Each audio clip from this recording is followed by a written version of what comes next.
If you need one device for outdoor Wi-Fi, long-distance links, or just a solid access point, the MikroTik NetBox 5AX is able to handle all of it. It's powered by a dual-core ARM CPU, has Gigabit Ethernet with PoE-in, and it's built to sit outside year-round without worrying about it.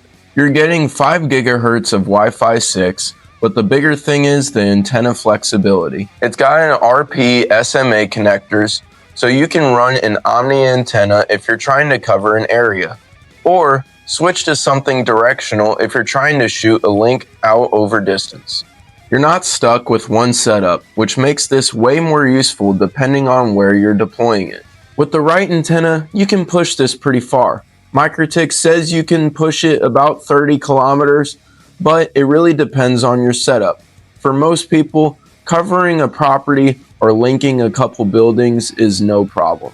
It's built for outdoor use, so you're getting a weather-resistant enclosure that can handle the elements. The installation is straightforward.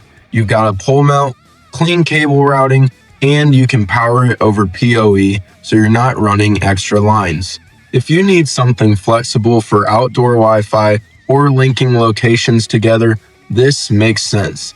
Simple setup, solid performance. You can adjust it depending on what your network needs. Thanks for watching, and I hope to see you in the next one.